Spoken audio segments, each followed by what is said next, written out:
कोई नहीं था। भाई जब इसी ने सृष्टि बनाया, इसके पहले कौन था?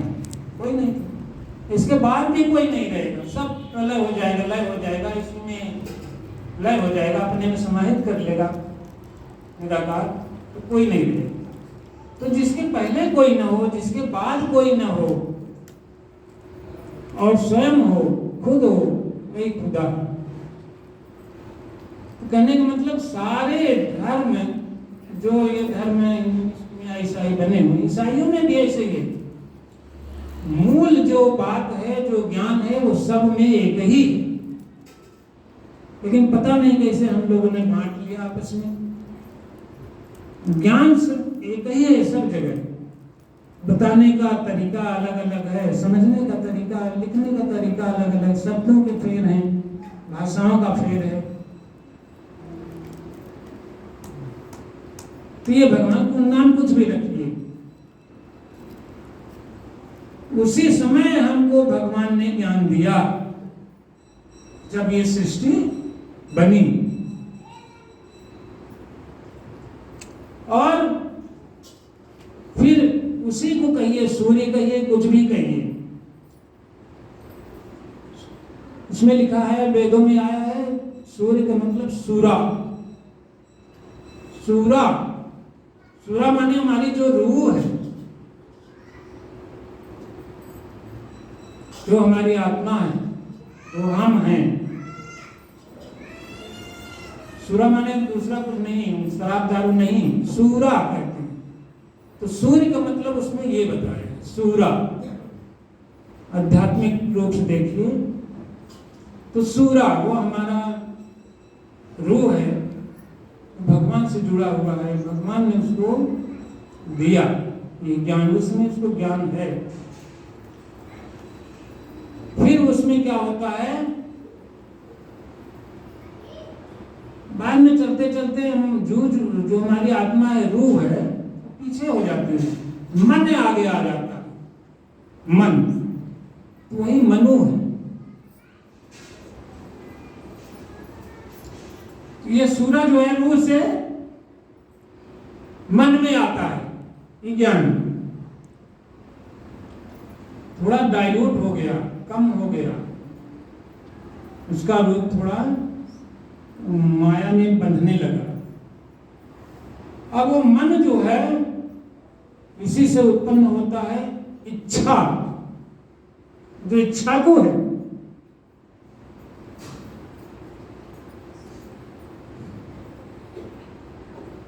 तो मन में के बाद इच्छाएं आने लगती हैं मन में, तमाम प्रकार की। तो उससे ज्ञान थोड़ा और भी कम हो जाता है। हम लोग तमाम प्रकार के माया जाल में फंसने लगते हैं। तो ज्ञान कम तो हुआ।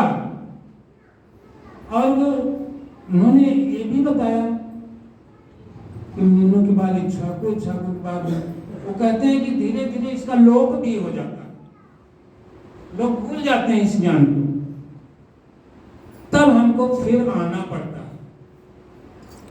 तो इच्छा जब आ जाते हैं तो तमाम प्रकार में फंसने लगता है, तो ज्ञान को भूलने लगता है।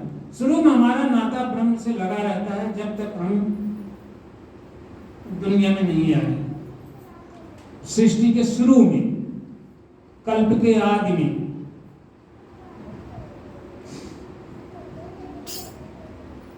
धीरे धीरे संबंध करता जाता है, कम हो जाता है, तो लोप भी हो जाता है। उन्होंने लिखा है गीता में, विचार में लिखा है, लोप हो जाता है। तब उसको याद दिलाता है सदगुरु फिर से आकर के, तो वही चीज हमको फिर से मिल जाती है, याद हो जाती है, तब जाकर के हम ज्ञान में फिर से बैठ पाते हैं, उसको ले पाते हैं, उस पर विचार करते हैं, मनन करते हैं, फिर मन को इसमें लगाते हैं। अब भूलता कैसे है भाई, हमारे घर परिवार के हैं, वो वही सिखाते रहते हैं, मायावी चीजें, दुनियावी चीजें, ये तुम्हारे पापा है, तुम्हारी मम्मी है, ये हमारा खेत है, इसके तुम मालिक होगे, ये घर है, इसमें तुम्हारा घर है, तुम्हारी शादी हो गई, ये हो गया, वो हो गया। यही तो भरते हैं ना संसार वाले, परिवार वाले। ज्ञान तो कोई सिखाता ही नहीं है। अगर वही ज्ञान लगातार चलता रहे, जब हमारे जन्म हुआ सृष्टि के बाद वही ज्ञान अगर हमको याद दिलाता रहे, मन उसी में लगा रहे, याद दिलाते रहे, तो वो बना रहेगा। लेकिन नहीं याद दिलाते, मन को भटका देते हैं, उसका असर कम होता जाता है। तो फिर सदगुरु को तो कहते हैं कि यदा यदा ही धर्मस्य ग्लानिर्भवति, वो कहते हैं ग्लानिर्भवति, कहते हैं कि जब धर्म का नाश हो जाता है, लोप हो जाता है। धर्म उनका नाश नहीं, धर्म अपना कर्तव्य, हमारा कर्तव्य है भगवान को। धर्म सबसे बड़ा क्या है? धर्म में दूसरा सत्य समाना, यह भगवान, यह सत्य, इसी के साथ लगना है, यही हमारा धर्म है। तो धर्म की ग्लानि होती है जब ये भूल जाता है। ग्लानि माने क्या होता है? ग्लानि मन में होती है भाई, कि हमें कोई हमसे गलती हो गई तो हमें बड़ी ग्लानि होती है, क्षोभ होता है। ये नहीं कि धर्म का नाश हो गया, नाश हो। ग्लानि का मतलब क्या होता है? नाश नहीं होता।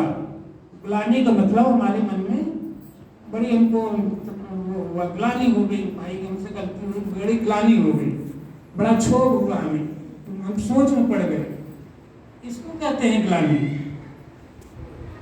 नष्ट नहीं होता है धर्म, नष्ट नहीं होता। धर्म का जब समझते हैं कि हम अपने को भूल गए तो हमें बड़ी ग्लानि होती है। जब ग्लानि होती है तुम उसके लिए रोओगे, क्षमा मांगोगे, पश्चाताप करोगे, तब भगवान कृपा करते हैं।